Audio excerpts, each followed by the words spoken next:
Assalamualaikum warahmatullahi wabarakatuh. Perkenalkan, saya Rini Sajiati, NIM 1944190. Di sini saya akan mempresentasikan rasio keuangan perbankan pada PT Bangkanisa Tbk pada periode tahun 2018-2019. Lanjut. Deskripsi singkat tentang Bangkanisa. Bangkanisa ini berdiri sejak tahun 1990 dan mulai operasinya sejak tanggal 30 April 1992. Bangkanisa ini pun juga memiliki izin usaha sebagai bank umum dari Menteri Keuangan Republik Indonesia. Dalam SK nomor 393 garing KMK strip 013 garing 1992 tanggal 14 April 1992. Dan pada tahun 1995, status Bangkanisa ini mendapatkan persetujuan menjadi pihak devisa sesuai SK pada Bank Indonesia juga pada tanggal 12 September 1995. Saat ini Bangkanisa kantor pusatnya berada di Jalan Hayam Muruk nomor 8 Jakarta Pusat. Mungkin itu saja sekilas tentang deskripsi tentang Bank Indonesia. Di sini kita dapat melanjutkan dan menghitung rasio keuangan perbankan pada tahun 2018-2019. Yang pertama ada rasio permodalan, yaitu saya mengerjakan dengan menggunakan perhitungan primary ratio. Primary ratio ini digunakan untuk mengukur kemampuan permodalan bank dalam menyangga aset akibat berbagai kerugian yang tidak dapat dihindari. Rumusnya yaitu primary ratio sama dengan equity dibagi total aset. Langsung saja kita cara menghitungnya. Di tahun 2018 diketahuinya dari tahun 2019 diketahuinya totalnya 1.126.199.000 dibagi 4.497.122.000 dikalikan 100 sehingga menghasilkan 25,042%. Nah, pada tahun 2019 itu terdapat 1.140.000.000 rupiah dibagi 4.909.743 rupiah dan dikalikan 100 sehingga menghasilkan 23,701. Nah, dari primary ratio tadi di sini dapat dianalisiskan dari perhitungan primary ratio yang telah dilakukan pada PT Bangkanisa Tbk mengalami penurunan yang semulanya sebesar 25,042% di tahun 2018 kemudian turun menjadi 23,701 di tahun 2019. Nah, dari hasil perhitungan rasio ini yang semakin turun menjadikan kemampuan Bank Indonesia ini menutupi penurunan yang jadi sudah memenuhi syarat Indonesia.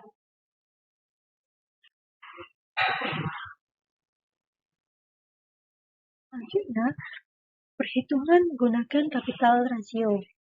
Nah, di dalam perhitungan kapital rasio ini digunakan untuk mengukur kemampuan modal bank dalam menyanggah jumlah pinjaman pada nasabah. Nah, rumusnya equity dibagi totalan dikalikan 100.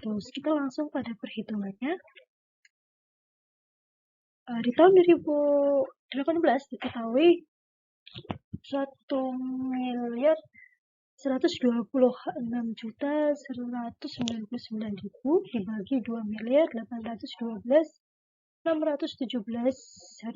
dikalikan 100 sehingga menghasilkan 40,040%. Di tahun 2019 diketahui sebesar 1.140.000.000 rupiah dibagi 2.931.629.000 dikalikan 100 sehingga menghasilkan sebanyak 38,8886.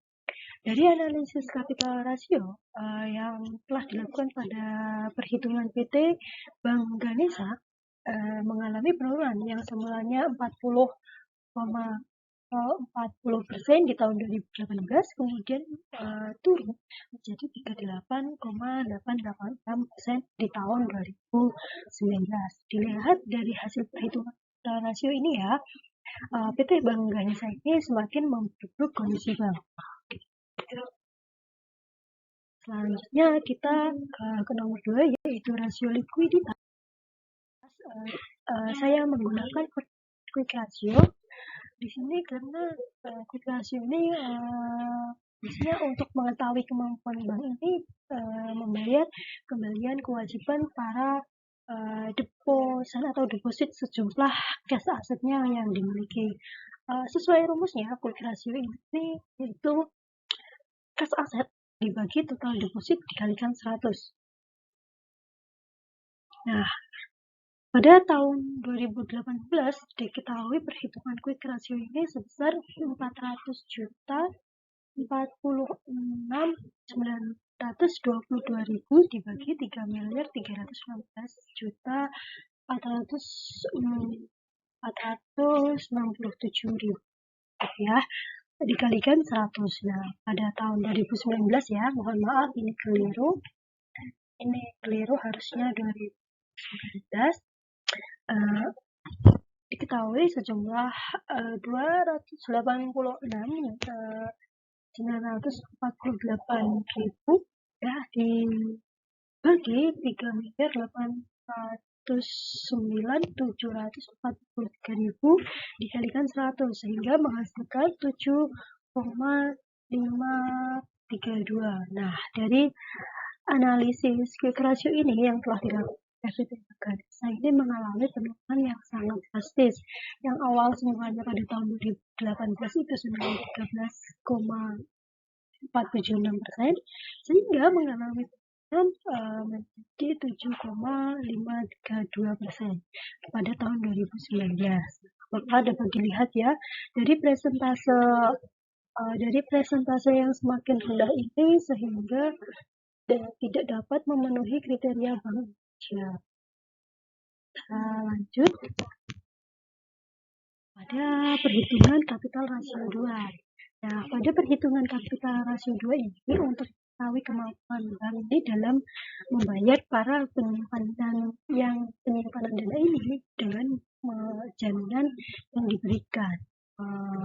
Pada rumus kapital rasio 2 ini adalah total loan dibagi total deposit dikalikan 100. Nah, pada tahun 2018 diketahui 2.812.617.000 dibagi 3.306.406.000 dikalikan 100 sehingga menghasilkan 84,807%. Nah, pada tahun 2019 ini 2019 ya, tempo ya. Pada tahun 2019 ini diketahuinya 2.931.692.000 dibagi 3.613.467.000 dikalikan 100 sehingga menghasilkan 81,139. Nah, dapat diketahui kan di sini dengan hasilnya pada tahun 2018 ke 2019 ini yaitu pada PT Bank Ganesha ini juga mengalami penurunan yang semulanya sebesar 84,807% berubah turun drastis menjadi 81,139%. Nah, dari hasil perhitungan ini diketahui kapital rasio 2 ini pada Bank Indonesia tidak memenuhi kriteria kemampuan sesuai pada Bank Indonesia. Lanjut kita ke aspek rentabilitas. Pada aspek rentabilitas ini saya menggunakan perhitungan ROA atau Return on Asset. Karena ROA ini bisa diketahui untuk mengukur kemampuan manajemen bank itu dalam memperoleh keuntungan secara keseluruhan. Nah, rumusnya ROA atau Return on Asset saya singkat menjadi ROA. Itu rumusnya laba sebelum pajak dikalikan 100 dibagi total aset. Langsung pada perhitungannya pada tahun 2018 diketahuinya sejumlah 1.600.000 dibagi 48.752 dikalikan 100 sehingga menghasilkan 15,205%. Dan pada tahun 2019 diketahuinya 14.526.000 dibagi 41.547.000 dikalikan 100 sehingga menghasilkan 34,98%. Nah, dari perhitungan ROA atau return on asset ini yang dilakukan pada PT Bangganesa ini mengalami kenaikan yang semulanya sebesar 15,205% meningkat pada tahun 2019 menjadi 34,48%. Nah, dapat dilihat ya, jadi hasil presentasi yang meningkat dari tahun sebelumnya ke tahun 2019, maka semakin besar juga presentase return on asset ini pada Bangganesa mengalami tingkat sehingga dapat mengalami tingkat keuntungan yang semakin baik pula pada posisi Bangganesa dari segi penggunaan aset gitu. So saya menggunakan rumus ROE atau return on equity karena ROE ini fungsinya atau pengertiannya itu untuk mengukur kemampuan bank dalam memperoleh keuntungan bersih melalui modal sendiri. Nah, langsung saja ROE, return on equity yang saya singkat menjadi ROE, rumusnya laba setelah pajak dikalikan 100 dibagi total aset. Langsung kali perhitungannya ya teman-teman. Nah, pada tahun 2018 diketahuinya laba setelah pajaknya 5.600.000 dibagi total asetnya 1.107.590.000 dikalikan 100 sehingga menghasilkan 0,50%. Nah, pada tahun 2019 laba setelah pajak ini sebesar 11.841.000 dibagi total asetnya 1.125.000 dikalikan 100 sehingga 1,046%. Nah, dari analisis perhitungan return on equity ini telah dilakukan pada Bangganesa ini mengalami kenaikan yang semula sebesar 0,505% menjadi 1,046%. Nah, dari sini kita dapat diketahui ya dari hasil presentase di atas bahwa kenaikan laba bank ini menaikkan saham Bank Indonesia juga. Lanjut kita pada perhitungan aspek resiko usaha. Di sini saya menggunakan credit risk yang artinya untuk mengukur kemampuan bank dalam menyangga resiko kegagalan pengambilan kredit oleh kreditur. Nah, harusnya credit risk ini bad debt dibagi totalan dikalikan 100. Pada tahun 2018 bad debt-nya diketahui 100.535.000 dibagi 2.812.617.000 rupiah dikalikan 100% sehingga menghasilkan 3,574%. Nah, pada tahun 2011 diketahuinya 58.413.000 dibagi 2.921.629.000 dikalikan 100 sehingga menghasilkan 1,992%. Nah, jadi perhitungan kredit tersinta yang telah dilakukan pada bank ini mengalami penurunan. Mungkin teman-teman bisa dilihat di di atas yang awal semulanya 3,574% turun menjadi 1,9%. Sebenarnya lumayan banyak ya. Dilihat dari hasil presentase kredit di sini, PT Bank Indonesia ini mengalami penurunan dalam hal menunjukkan bahwa risiko akibat kegagalan pada nasabah atau pihak lain ini memiliki kewajiban pada bank sesuai perjanjian yang telah disepakati. Lanjut menggunakan perhitungan aset risk yang artinya ini untuk mengukur kemampuan bank dalam menyangga risiko kegagalan pengambilan yang segera diberikan kepada debitur melalui jaminan sendiri.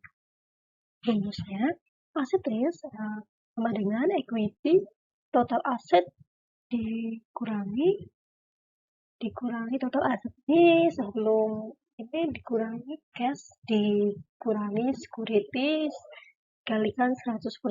Langsung pada perhitungannya ya. Pada tahun 2018 diketahuinya 1.126.199.000 dibagi 4.497.122.000 dikalikan total cashnya itu 48.752 itu dikurangi 2 juta. 2 juta ini di sini yaitu securitiesnya dikalikan 1 sehingga menghasilkan 25,305%. Nah, pada tahun 2019, ini 2019 itu diketahui 1.140 juta rupiah dibagi 4.809.740.000 rupiah dikurangi 48.752.000 rupiah sehingga dikurangi lagi securitiesnya di sini nggak ada ya sehingga menghasilkan 23,908%. Dari analisis aset risk ini dapat dilakukan pada PT Bangganesa.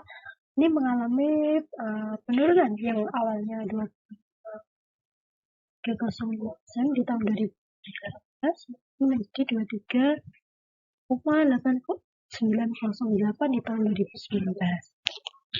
Dari hasil presentase aset risk ini, Badan Bangganesa mengalami penurunan bahwa terdapatnya risiko kerugian akibat penurunan nilai sekuritas dan seberapa jauh penurunan tersebut dapat ditanggung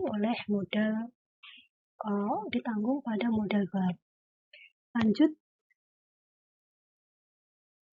pada aspek efisiensi usaha, saya menggunakan perhitungan leverage multiplier. Artinya untuk mengetahui kemampuan manajemen bank ini dalam mengelola aktiva yang dimiliki, mengingat juga biaya yang dikeluarkan dalam pengelolaan aktiva. Nah, rumusnya leverage multiplier ini yaitu total aset dibagi total kapital dikalikan 100. Ya, diketahui pada tahun 2018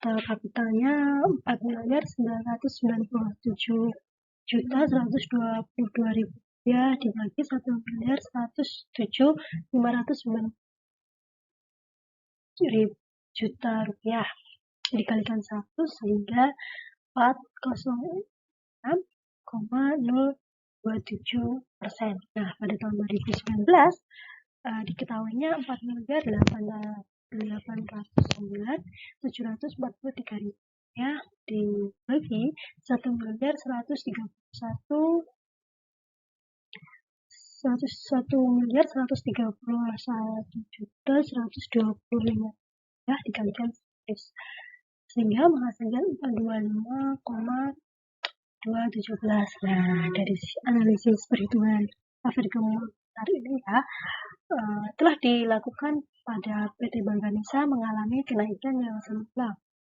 sebesar 4,067% di tahun 2018.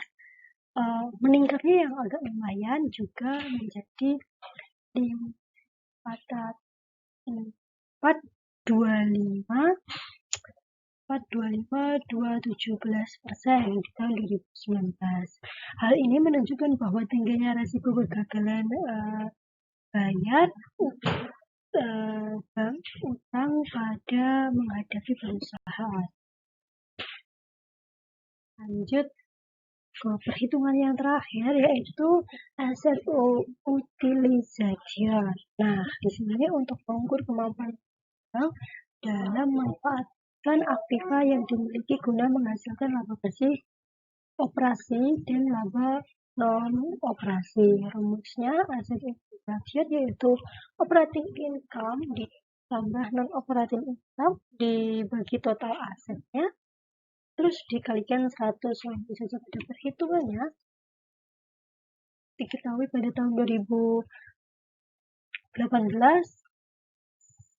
10.958.000 dibagi 4.497.112 rupiah dikalikan 100. Pada tahun 2019 16.930.000 dibagi 4.409.743 rupiah dikalikan 100 sehingga menghasilkan 0,352%. Nah, dari perhitungan aset utilization ini yang telah dilakukan PT Bank Ganesha ketika mengalami kenaikan yang semula 0,243% di tahun 2019 ini sedikit meningkat jadi 0,3 tahun 2019.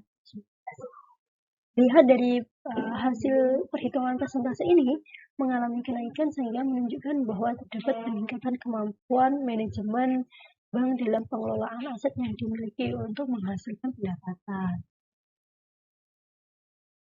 Nah, mungkin dari perhitungan dan analisis rasio pada Bank Ganesha ini pada tahun 2018 dan 2019 dari saya, Binsai Jayati, NIM 1941610. Mungkin dari hasil analisis perhitungan rasio keuangan ini, bila ada kurang lebihnya saya maaf. Wassalamualaikum warahmatullahi wabarakatuh.